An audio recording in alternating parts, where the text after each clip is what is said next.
Hello Libra, and welcome to your monthly horoscope for June for the Sun or the Ascendant. I'm going to give you the broad strands to look out for, but please stay with me. I will then dive deep to give you in detail each of the key influences and dates appropriate for your sign.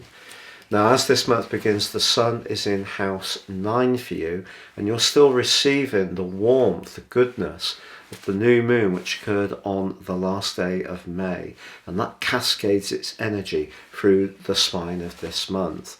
And that's all about adventure, inquisitiveness, higher knowledge, but it can be linked to travel. Now, that could be in terms of having some kind of break, a vacation, or it could be linked to your work.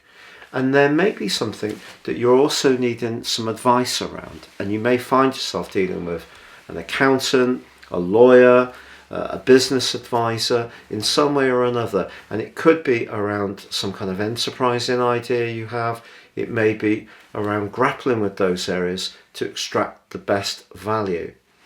Now, of course, Mercury in retrograde as the month begins, but that does come out of retrograde on the 3rd and out of shadow on the 4th.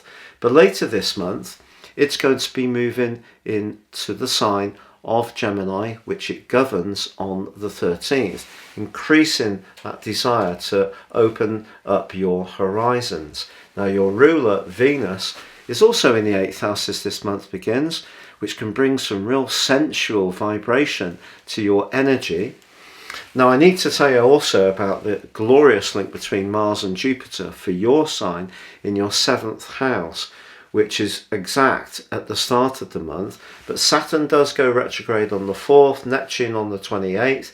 We also had the full moon in the sign of Sagittarius, which occurs on the 14th. And that's a particularly complex full moon, so I'll share that with you. And then later this month, that chance to make progress around your career is really signalled by the summer solstice. So please stay with me for all of that. If you would like to ascend above this Zodiac broadcast and understand how astrology can work in your own personal situation, if you give me 3 pieces of personal data, I can give you a roadmap that you can use for the rest of your life, and also a 12-month personal forecast in the same package, and you can get 30% off. Please see the link below. Now, I'm very close to getting to 100,000 subscribers. All the health issues I've had for some years have really been an inhibiting factor to progress in that regard. So if you've yet to join me, I'd be grateful if you would click or tap on the bell notification symbol to do so. But please stay with me now for your in-depth forecast.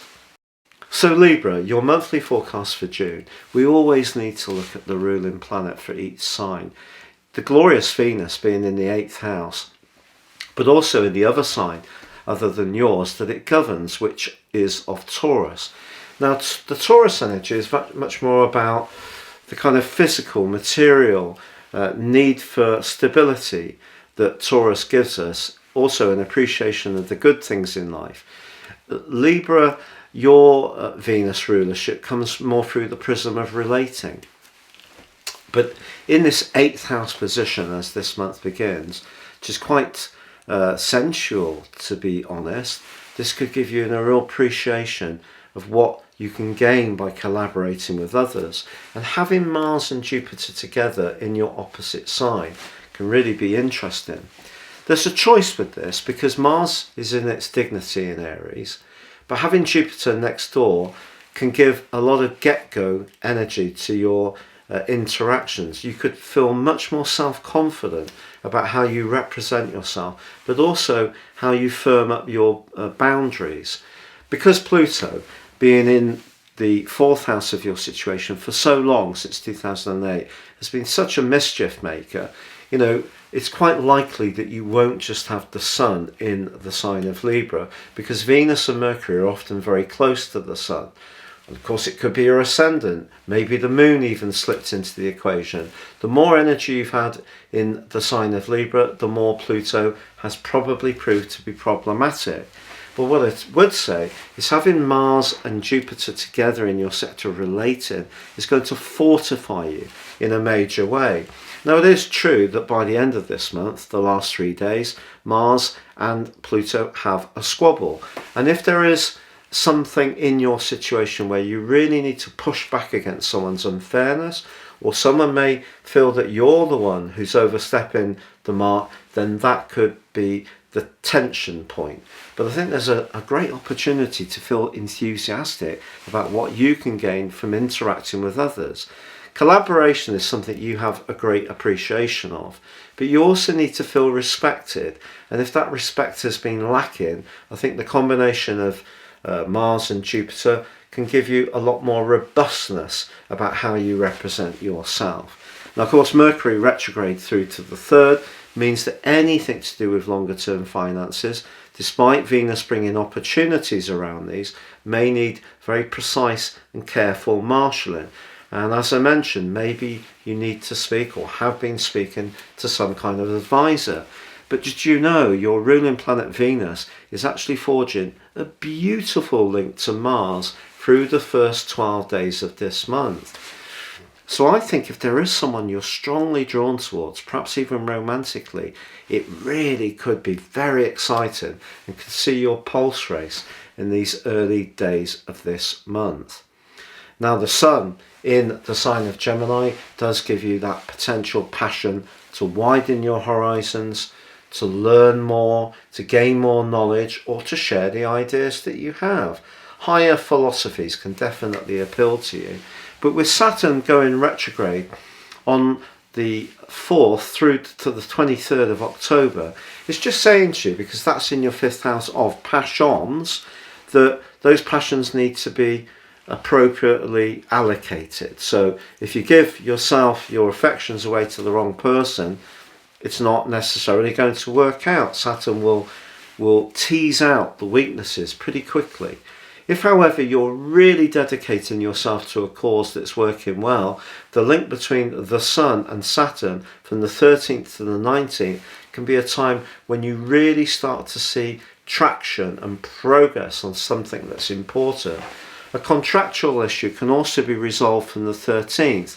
The 14th, however, does see that full moon in your sector of everyday communication.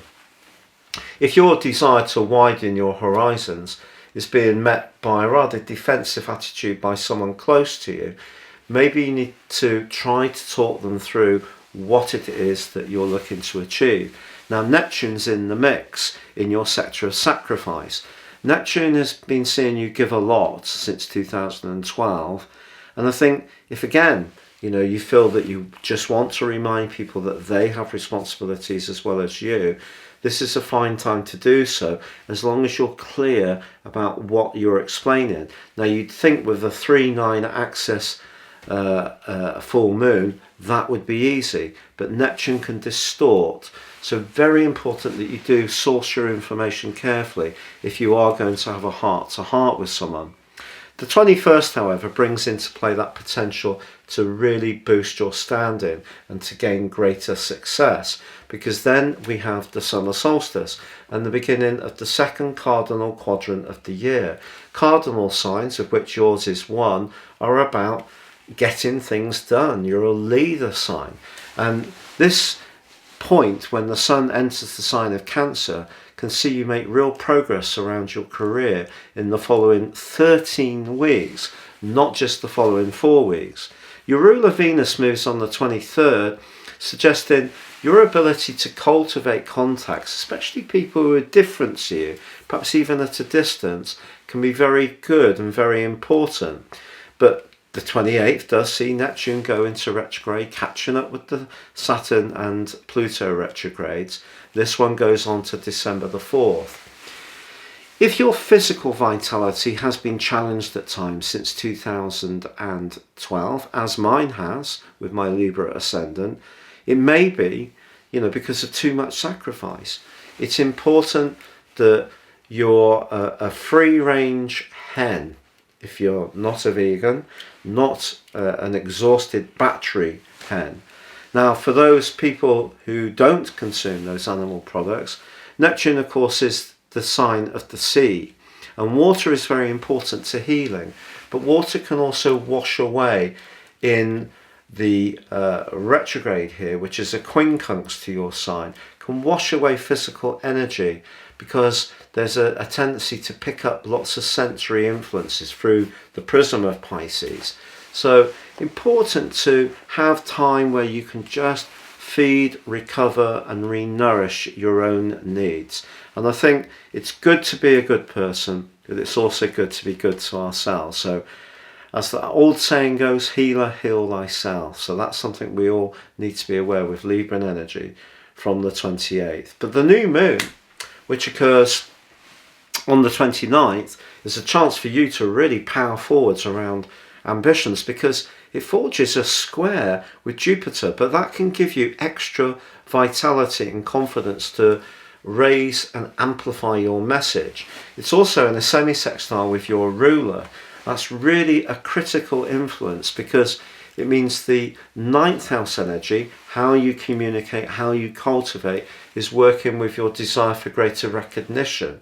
And whether it's in your local community or whether it is in a business or organizational situation, charm, as you often know, will get you far. But it's important, of course, to be clear, and that's where Neptune provides a bit of a challenge.